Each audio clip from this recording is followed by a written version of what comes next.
Ladies and gentlemen, the following podcast is set for one episode.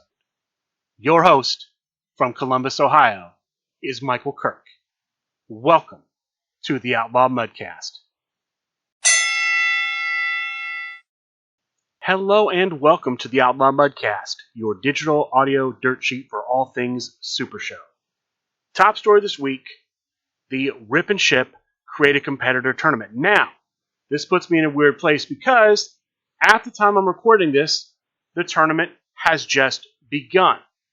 So I don't have a lot of news on the Rip and Ship Create a Competitor Tournament and the things surrounding it. Here's what I have at the moment. There was one championship match before the tournament started. A match for the LFF Hardcore Championship.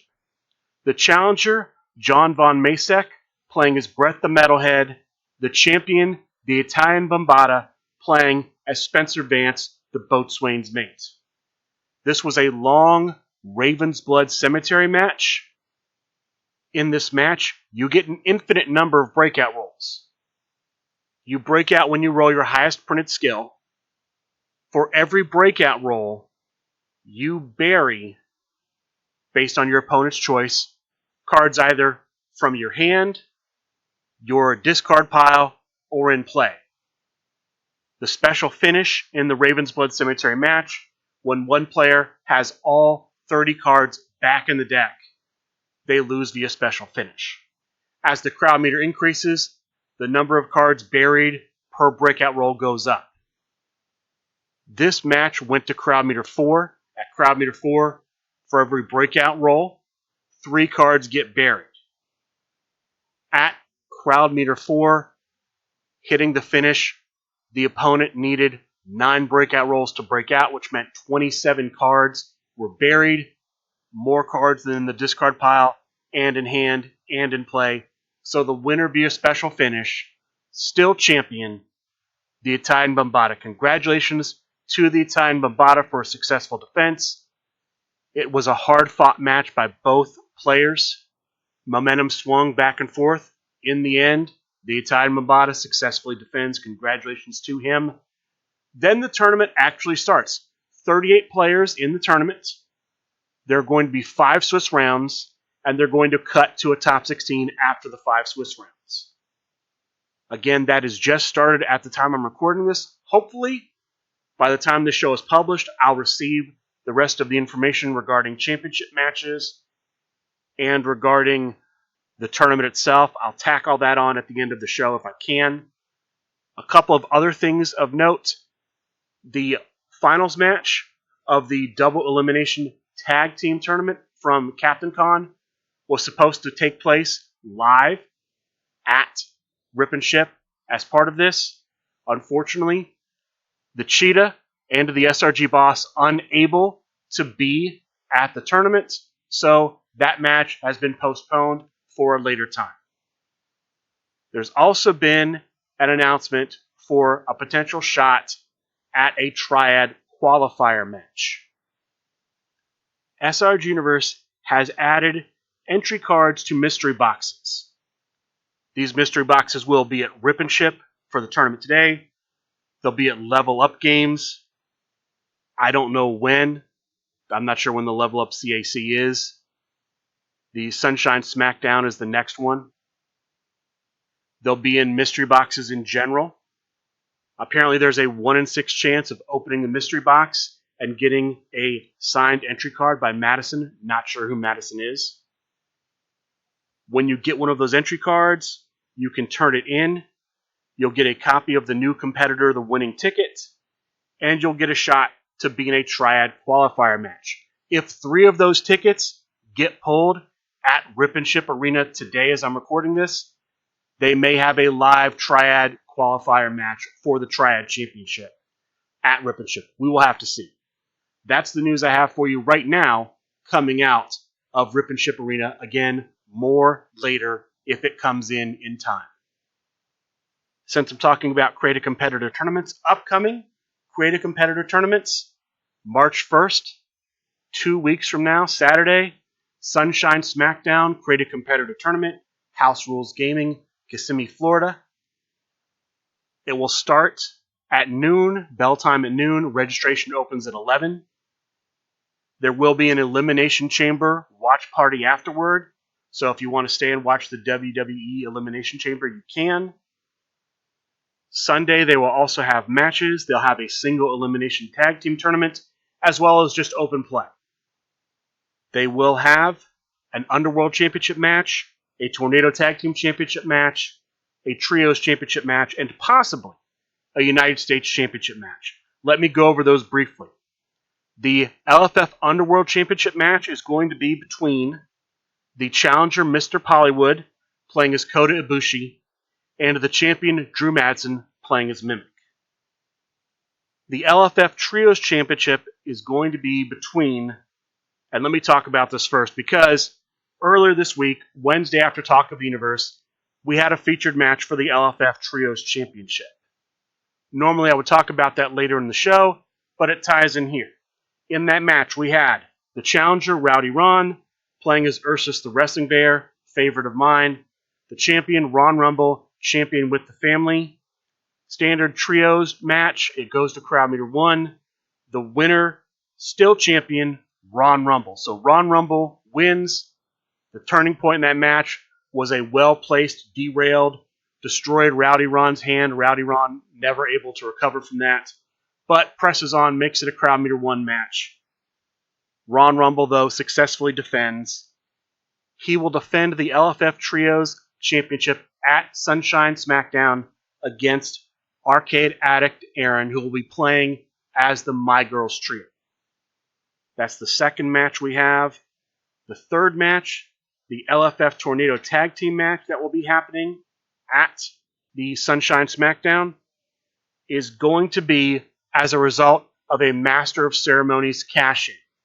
Slade Holiday had a Master of Ceremonies card. He has cashed it in with the LFF Tornado Tag Team General Manager, Hold the Line Harry. He will use Philadelphia and take on the champion, Bob Dunn, champion with the Corner Office. Those are the 3 championship matches we know of at Sunshine SmackDown. Hold the Line Harry has also announced a number 1 contender match for the LFF Tornado Tag Team Championship. That'll also happen at Sunshine SmackDown. Tim White, the Flame Fighter, playing as the Tornado Tag Team of Madman Fulton and Sami Callihan, will take on the New York Phenom, Jason Fauson, as Twisted Aggression, the team of Rage and Mr. Pop and Twist. That is what we have announced so far for Sunshine SmackDown. 2 weeks after that, Saturday, March 15th, Pixel Palace Pandemonium, hosting their Creative Competitor tournaments. No news on any featured matches for that yet. I hope we'll hear some between now and the 15th. Since I'm talking about upcoming tournaments, I might as well mention next Saturday, February 22nd, Saturday Night Rumble, Old School, and United States Division Tournament. Check supershowthegame.com for details about that. I talked about that on last week's show. You can review that or just check the website for details. I'm not going to go into it in depth here. Just reminder, Saturday Night Rumble, if you want to play Ron Rumble hosting a tournament online this upcoming Saturday. The next big story we have involves SRG Universe potentially putting out prize kits for tournaments. This is something they're looking at doing potentially March, maybe April, but upcoming in the next month or two, starting to do this. They'll be available for online play as well as locals. Again, all the details are being hammered out. But the way it would work is there would be cards for signing up for tournaments, and then for taking first, second, or third, there would be prize cards for taking those. Now, there's been some debate, some question about exclusivity, what they're going to make available as prize cards. Should these prize cards be cards that you can only get for participating or winning, or should they be cards that are alternate art cards of previously existing cards? In my opinion, and I've thought this a lot about Super Show, everything should be available for players to get, ideally, purchasing.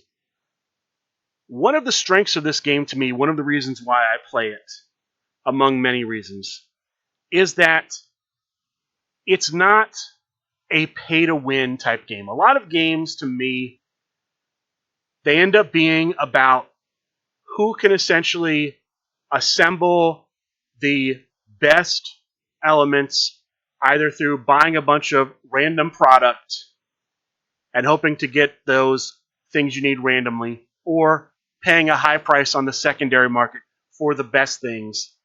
And the game becomes about who can spend the most money to get the best things, to be able to build the best decks, teams, whatever kind of game you're playing, and wield that, and ends up making the game go from a casual, accessible game to, if you're not willing to spend huge amounts of money, you can't even sit down and play the game. You only have a chance to potentially win if you're willing to just open up your wallet and start throwing money at the game. And so exclusive things always worry me, because I always worry if something exclusive becomes excessively dominant, then that could shift the game to, you have to basically get that thing to be able to win tournaments, win games, and now the game goes from being a much more accessible, friendly game to whoever can spend the most money will win tournaments. I don't want to see this game turn into that, so I'm always very wary about exclusive things. I'm very wary of it. So I would urge, if they're going to do prize cards, that the cards they make prizes shouldn't only be available if you happen to win tournaments. They should be at some point, in some way, available to the public at large. I'm very just wary of exclusivity for that reason. Now, again, they're looking for feedback. This is mine. When they talked about this on the last episode of Talk of the Universe, people did make feedback from the audience. That's my feedback. I don't know if anyone in charge will ever hear what I had to say here, but that's my view at least. I have some updates regarding upcoming tournaments. First, let me talk about Faction Wars 6 Phase 3. This is the top 4 of Faction Wars. We know the matchups for the top 4 of Faction Wars. It's going to be the Crime Wave versus the Line. It's going to be the Higher Class versus the Constellation. We know some of the matchups in Faction Wars. We're going to have the divisional matchups. So I'll use the Crime Wave versus the Line, for example. The Crime Wave World Division player will play the Line World Division player. Crime Wave Underworld versus Line Underworld, so on and so forth. There's going to be a tag team match. The Tornado tag team player and the Trios player for a faction will face the Tornado tag team player and the Trios player for the other faction. From what I understand, they'll be using their singles competitors in those matches. So those two players will use their singles competitors and they will play in tag team matches. There are going to be random stipulation matches. There's going to be a captain's match. That match will be a ladder match. Right now, the factions are assembling their deck lists. They have until February 23rd, next Sunday, to send those deck lists in. There's something else that has a deadline of February 23rd. The top cut of the Cookies Fortune tournament is underway. It's a single elimination tournament from here on out. We have the stipulations for the match in the first round of the tournament. It's going to be a 2 out of 3 falls match. In the first fall, the no disqualification stipulation will be used. In the second fall, the Psycho Circus stipulation will be used. If a third fall is necessary, the tables match stipulation will be used. Again, players in that tournament have until February 23rd to play their best of 3 series. We have some news about upcoming things for SRG Universe. They're going to be launching their next Kickstarter for Supershow the Comic issue number 7. No details about that other than they're working on it. Look for it to happen soon. They're going to be releasing the WWX box set soon. They released the competitors at PAX Unplugged. They'll be releasing the competitors and cards in a box set. Again, coming soon. No details on that. Supershow the board game is going to be coming out soon. And then the Halloween deck after that. Those are the upcoming things. No dates or times for those, just they are on the horizon. We have a little news about using challenge for tournaments. SRG Universe has been trying to work with challenge to create a system to where they can use match data to help them determine what competitors should be in the World Division and the Underworld Division. They're asking people to use the challenge ranking system for now, but there's going to be a future version for Supershow the Game for the purpose I just laid out coming soon. That's currently in development, but for right now, they're encouraging people to get used to using challenge by using the current version of the challenge ranking system.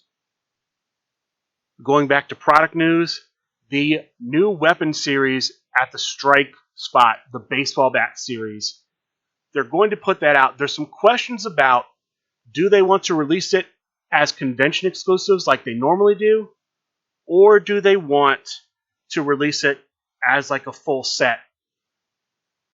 We'll see what happens, but there was some discussion about the release method. Right now, still looks like it's going to be released at conventions, which I'm guessing the first waves will come out at Origins and Southern Fried Gaming Expo. They're the same weekend. That's in June. We'll have to see, though, so watch that. Could be news on the baseball bat line front. A couple of other things before we get into the online tournaments and featured matches from this past week. We have the results from Faction Fights. Last Tuesday, we had the finals of Faction Fights. We had the line versus the Refinery. Representing the line was Paul Trejo. Representing the Refinery was the Italian Bombata. In Faction Fights, a member of each faction represents the house, represents SRG Universe on the dojo. The member with the most wins for their faction.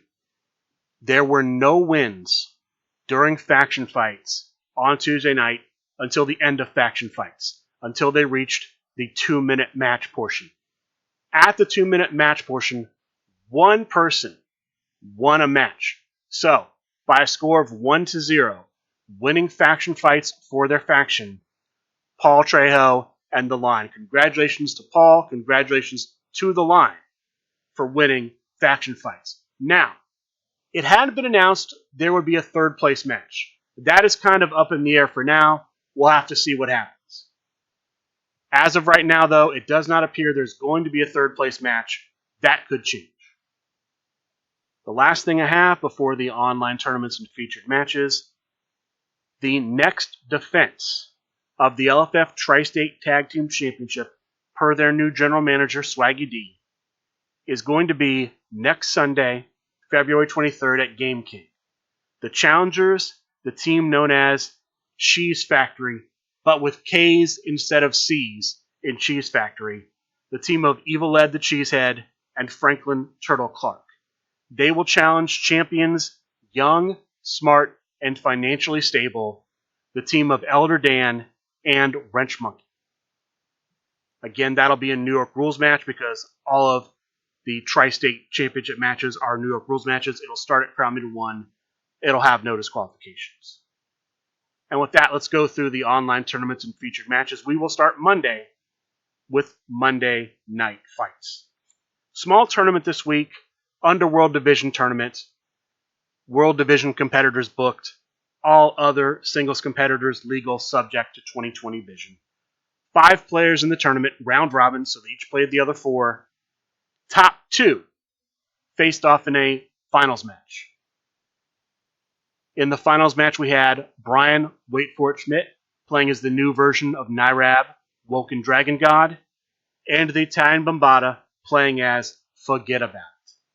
The winner here, Brian Waitfort-Schmidt. Congratulations to Brian Waitfort-Schmidt for winning. Honorable mention to the prize fighter Simon Dabner taking third in the tournament with loudmouth Leo Larynx. Tuesday, we had an episode of Tuesday Night Ignite, a special episode. Normally Ignite is on Wednesday. Instead, it was on Tuesday. 2 matches. The first match was an old school open challenge match. In this match, we had Hit Ref Dave playing as the Heartbreaker take on Mr. Pollywood. Mr. Pollywood played as Hollywood, the original version of Hollywood, because Hit Ref Dave chose that of the 3 options he was given. This was a standard singles match. It does not go past crowd meter 0. The winner, Mr. Pollywood. Congratulations to Mr. Pollywood for winning the old school open challenge match. The final match of Ignite was for the Hollywood Heavyweight Championship. This match, originally thought to happen at Captain Con, ends up happening online on Ignite. The challenger, Hollywood Ma'am, playing as the Meeples Unholy Union. The champion, Simple Chuck, playing as Candy Ma'am. Standard singles match. It goes to crowd meter 2. The winner at crowd meter 2, still champion, Simple Chuck. Congratulations to Simple Chuck for a successful defense. Wednesday, I talked about the LFF Trios Championship match. Mr. Rumble successfully defends against Rowdy Ron at crowd meter 1. Thursday, we have Chibi's Thursday night fights. There were 10 players in this tournament, group stages, 2 groups, 5 players per group. Each player plays the other 4 in the group. Top 2 records per group advance to the top cut. There are stipulations in the top cut. In the semifinal round, the matches are steel cage matches. The finals match is a dark match. Your semifinalists were the Enforcer, playing as the Enforcer, and Brian, wait for it, Schmidt, playing as the new version of Nyrab, Woken Dragon God. The finalists were Chris Pate, playing as Sammy the Draw Callahan, and the Foreman, playing as Vampire Hunter Foreman, with the winner, Chris Pate. Congratulations to Chris Pate for winning Chibi's Thursday Night Fights. Saturday, we had the debut of the new UCW promotion. I'm not sure what to call it. They had their event, Honor Bound. 15-player tournament in group stages. 3 groups of 4 players, 1 group of 3 players. Each player plays the others in the group. Top 2 records per group advance to the top cut. So 8 players make the top cut. It's New York rules matches in each round of the top cut, the quarterfinal, the semifinal, and the final match. The top 4 in this tournament end up being in 4th place, the Tartan Terror. In 3rd place, Ricky Riot. In 2nd place, Eddie Fury. And the winner becoming the number 1 contender for the UCW Championship, Rowdy Ron. Congratulations to Rowdy Ron. Who will he be challenging? He'll be challenging the new UCW champion with Zombie, Colin Simon. Congratulations to Colin Simon for becoming the UCW champion. Sunday. I'll start off with the Sunday reporting, talking about the rest of the results from the Rip and Ship Created Competitor Tournament and other featured matches. I'd mentioned the Hardcore Championship earlier. The Italian Bombata successfully defended against John Von Masek in a crowd meter 4 Raven's Blood Cemetery match. The tournament proper starts, 38 players in the tournament, 5 Swiss rounds. At the end of 5 Swiss rounds, they cut to a top 16. There are 2 undefeated players coming into the top cut. The Hidden Threat, Matt Haas, and the prize fighter, Simon Dabner. The stipulation in the opening round of the top cut is steel cage. As the 2 undefeated players, Matt Haas and Simon Dabner, have the option to waive off the stipulation. They do not waive off the stipulation. We then go to the top 8. In the quarterfinal round, the 4 matches each get their own stipulation. In the first quarterfinal match, we have Matt Haas playing as Sabu, taking on Google Docs Dan, playing as himself GDD, in a Ring of Fire match. The winner, moving on to the semifinals, Matt Haas. The second match a tables match between Swaggy D, playing as Danny Limelight, and the prize fighter Simon Dabner, playing as TVA Commissioner Drew Madsen. The winner moving on to the semifinals, the prize fight. In the third quarterfinal match, we have Candyman Dan, playing as Candyman Dan, versus Black Star, playing as Jay White in a Liger's Den match. The winner, Black Star. He goes on to the semifinals.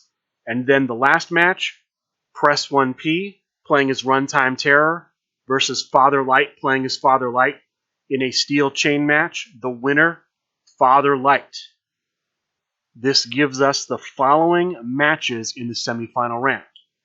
We have the prize fighter Simon Dabner versus Black Star, and we have Matt Hass versus Father Light. Now, each of them is given an option to either choose a particular stipulation or the general manager would choose for them. In the first matchup, the prize fighter and Black Star agree right away. They play a steel chain match. In the second matchup, Matt Hass versus Father Light, the general manager ends up choosing. They play a steel cage match. The winners, Black Star and Matt Hass, they go on to play in a main event stipulation match that runs for about an hour, that goes all the way to the maximum crowd meter 5. It's a hard-fought match. The winner at crowd meter 5, winning the Create a Competitor tournament, getting the opportunity to create a competitor in Supershow the Game, the hidden threat, Matt Hass. Congratulations to Matt Hass for winning the Rip and Ship Create a Competitor tournament. After this, there was one featured match, an LFF Tri-State Championship match. The challenger, the runner-up from the tournament, Black Star, playing as Jay White. The champion, the prize fighter Simon Dabner, playing as the original version of Brian Cage. New York rules match. It starts at crowd meter 1. There are no disqualifications. It ends very quickly at crowd meter 1. The winner, still champion, the prize fighter. Congratulations to Simon Dabner for a successful defense. That's the news from Rip and Ship. There's some news coming out of the TVA locals. There were 2 matches that I'm going to highlight from the locals from the TVA. The first was one of the matches for a potential shot at the LFF Underworld Championship. In this match, we had the Starbreaker, Trey Cantrell, playing as the Phenomenal Son, Nicola Mai, and El Lama and Mascarada Senor, playing as El Lama and Mascarada Senor. Standard singles match. It goes to crowd meter 1. The winner getting a future shot. The Starbreaker, Trey Cantrell. Congratulations to the Starbreaker for winning the match.